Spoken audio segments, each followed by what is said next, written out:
अगर आप इस तरह का वीडियो देखना चाहते हैं तो अभी हमारे चैनल को सब्सक्राइब करें एंड लाइक करें। महादेव, जिन्हें शिव भी कहा जाता है, हिंदू धर्म के सबसे बड़े और सबसे पूजनीय देवताओं में से एक हैं। उनकी कहानी अनंत है और उनके गुणों और अवतारों के बारे में अनगिनत कथाएं हैं। इस कहानी में हम महादेव के जीवन और उनके अवतारों के बारे में जानेंगे और उनकी महानता को समझने की कोशिश करेंगे। महादेव का जन्म ब्रह्मा, विष्णु और महेश शिव के रूप में हुआ था। ब्रह्मा ने सृष्टि की रचना की, विष्णु ने सृष्टि का पालन किया और शिव ने सृष्टि का संहार किया। महादेव का जन्म एक अनंत और अनादि प्रक्रिया है जो सृष्टि के आरंभ से ही चल रही है। महादेव के अवतार। महादेव ने समय समय पर विभिन्न अवतार लिए हैं, जिनमें से कुछ प्रमुख अवतार हैं। भस्मासुर। महादेव ने भस्मासुर नामक एक असुर को मारने के लिए एक अवतार लिया था। भस्मासुर ने ब्रह्मा से वरदान प्राप्त किया था कि वह जिस किसी के सिर पर हाथ रखेगा वह भस्म हो जाएगा। महादेव ने अपनी शक्ति से भस्मासुर को मार दिया। वीरभद्र। महादेव ने वीरभद्र नामक एक अवतार लिया था जब दक्ष प्रजापति ने यज्ञ में शिव का अपमान किया था। वीरभद्र ने दक्ष प्रजापति का सिर काट दिया और यज्ञ को नष्ट कर दिया। नटराज। महादेव ने नटराज नामक एक अवतार लिया था जब उन्होंने तांडव नृत्य किया था। नटराज अवतार में महादेव ने सृष्टि के संहार और पुनर्जन्म का प्रतीक बनाया। महादेव के गुण। महादेव के कई गुण हैं, जिनमें से कुछ प्रमुख गुण हैं। संहारक। महादेव सृष्टि के संहारक हैं। वह सृष्टि को नष्ट करके नए जीवन को जन्म देते हैं। पुनर्जन्म। महादेव सृष्टि के पुनर्जन्म के देव हैं। वह सृष्टि को नष्ट करके नए जीवन को जन्म देते हैं। आध्यात्मिक। महादेव आध्यात्मिक ज्ञान के देव हैं। वह आत्मा को परमात्मा से जोड़ने का मार्ग दिखाते हैं। महादेव की पूजा। महादेव की पूजा हिंदू धर्म में बहुत महत्वपूर्ण है। उनकी पूजा करने से आत्मा को शांति और मोक्ष प्राप्त होता है। महादेव की पूजा करने के लिए कई तरीके हैं, जिनमें से कुछ प्रमुख तरीके हैं। शिवलिंग। महादेव की पूजा शिवलिंग के रूप में की जाती है। शिवलिंग महादेव की शक्ति और ऊर्जा का प्रतीक है। रुद्राक्ष। महादेव की पूजा रुद्राक्ष के रूप में की जाती है। रुद्राक्ष महादेव की आध्यात्मिक शक्ति का प्रतीक है। भस्म। महादेव की पूजा भस्म के रूप में की जाती है। भस्म महादेव की संहारक शक्ति का प्रतीक है। निष्कर्ष। महादेव एक अनंत और अनादि देव हैं, जिनकी कहानी अनंत है। उनकी पूजा करने से आत्मा को शांति और मोक्ष प्राप्त होता है। महादेव की महानता को समझने के लिए हमें उनकी कहानी को पढ़ना और उनकी पूजा करनी है। महादेव, जिन्हें शिव भी कहा जाता है, हिंदू धर्म के सबसे बड़े और सबसे पूजनीय देवताओं में से एक हैं। उनकी कहानी अनंत है और उनके गुणों और अवतारों के बारे में अनगिनत कथाएं हैं। इस कहानी में हम महादेव के जीवन और उनके अवतारों के बारे में जानेंगे और उनकी महानता को समझने की कोशिश करेंगे। महादेव का जन्म। महादेव का जन्म ब्रह्मा, विष्णु और महेश शिव के रूप में हुआ था। ब्रह्मा ने सृष्टि की रचना की, विष्णु ने सृष्टि का पालन किया और शिव ने सृष्टि का संहार किया। महादेव का जन्म एक अनंत और अनादि प्रक्रिया है जो सृष्टि के आरंभ से ही चल रही है। महादेव के अवतार। महादेव ने समय समय पर विभिन्न अवतार लिए हैं, जिनमें से कुछ प्रमुख अवतार हैं। 1. भस्मासुर। महादेव ने भस्मासुर नामक एक असुर को मारने के लिए एक अवतार लिया था। भस्मासुर ने ब्रह्मा से वरदान प्राप्त किया था कि वह जिस किसी के सिर पर हाथ रखेगा वह भस्म हो जाएगा। महादेव ने अपनी शक्ति से भस्मासुर को मार दिया।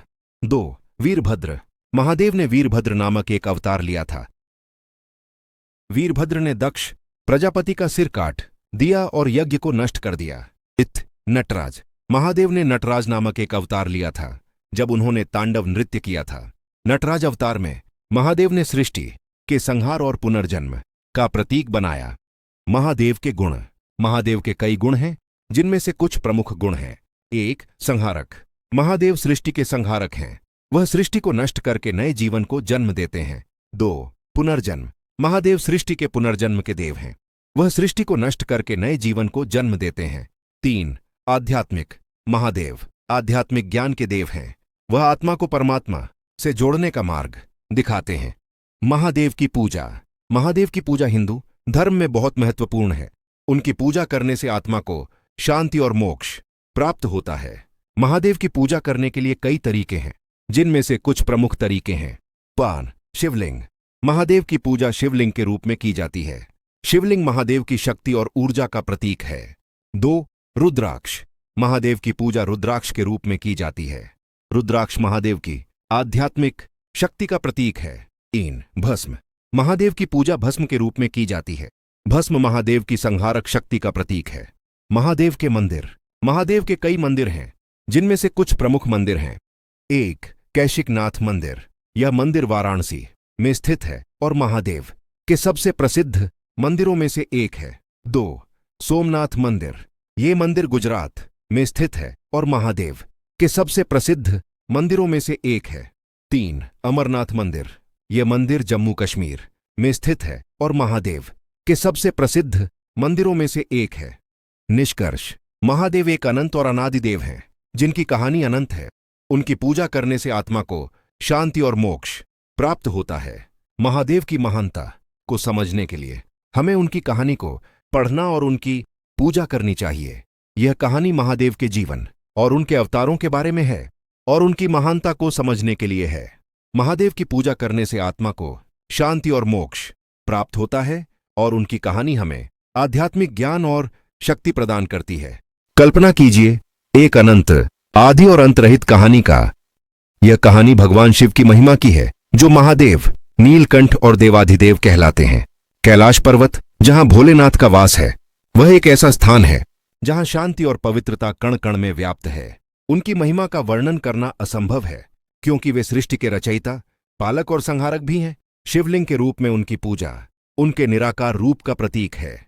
वे सिंबलाइज करते हैं संतुलन और परिवर्तन को। उनकी जटाओं में बहती गंगा पवित्रता और जीवन का स्रोत है और उनके माथे पर स्थित तीसरी आंख ज्ञान और विनाश का प्रतीक है। भगवान शिव से जुड़ी कई पौराणिक कथाएं हैं, जैसे दक्ष प्रजापति का यज्ञ और सती का बलिदान, जो दर्शाता है उनके प्रेम और क्रोध को। नीलकंठ कहलाने के पीछे की कहानी समुद्र मंथन के दौरान विष को ग्रहण करना, उनकी त्याग और करुणा को उजागर करती है।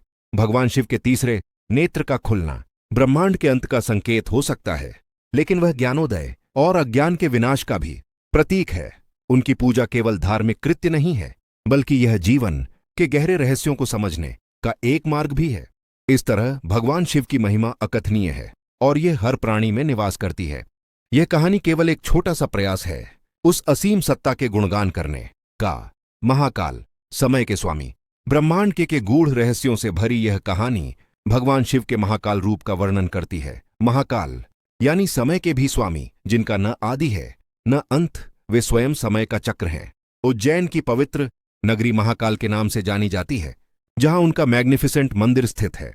यहां की भस्म आरती एक अलौकिक अनुभव है, जो जीवन और मृत्यु के परे के सत्य को दर्शाती है। भगवान शिव का महाकाल रूप केवल विनाश का प्रतीक नहीं है, बल्कि यह संहार के बाद के नवनिर्माण का भी संकेत है। उनकी तीसरी आंख अज्ञान के अंधकार को जलाकर नष्ट कर देती है और ज्ञान का प्रकाश फैलाती है।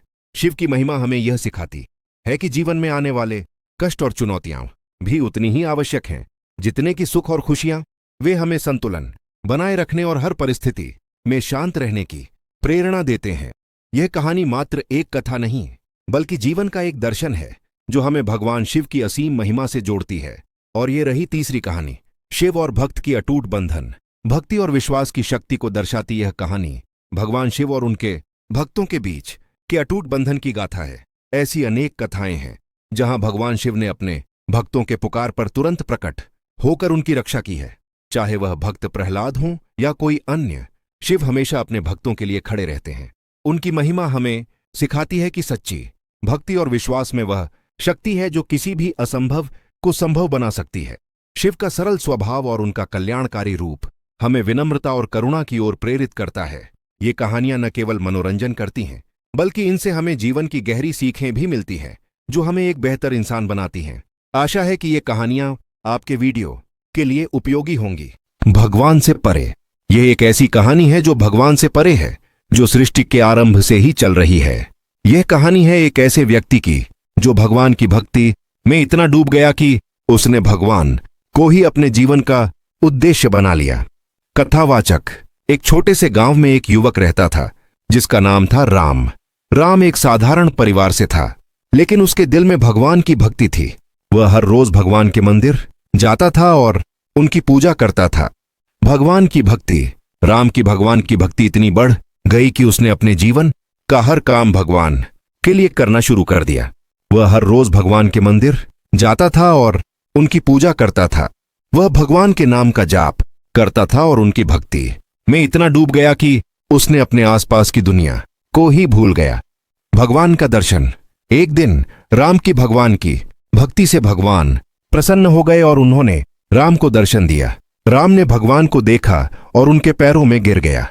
भगवान ने राम को उठाया और कहा, राम, मैं तुम्हारी भक्ति से प्रसन्न हूं, तुम मुझसे कुछ भी मांग सकते हो। राम की मांग। राम ने भगवान से कहा, भगवान, मुझे कुछ नहीं चाहिए, मैं बस आपकी भक्ति में रहना चाहता हूं। मैं आपके नाम का जाप करना चाहता हूं और आपकी पूजा करना चाहता हूं। भगवान का उत्तर। भगवान ने राम को कहा, राम, तुम मेरी भक्ति में इतने डूब गए हो कि तुमने अपने आप को ही भूल गए हो। मैं तुम्हें एक वरदान देता हूं कि तुम मेरे साथ हमेशा रहोगे। तुम मेरे साथ सृष्टि के हर हिस्से में रहोगे। राम की यात्रा। राम भगवान के साथ सृष्टि के हर हिस्से में गए। उन्होंने भगवान के साथ हर जगह की यात्रा की और उनकी भक्ति में डूबे रहे। राम की कहानी भगवान से परे है, जो सृष्टि के आरंभ से ही चल रही है। निष्कर्ष। भगवान से परे कहानी हमें सिखाती है कि भगवान की भक्ति में डूबने से हम अपने जीवन को सार्थक बना सकते हैं। भगवान की भक्ति में डूबने से हम अपने आप को भूल जाते हैं और भगवान के साथ एक हो जाते हैं।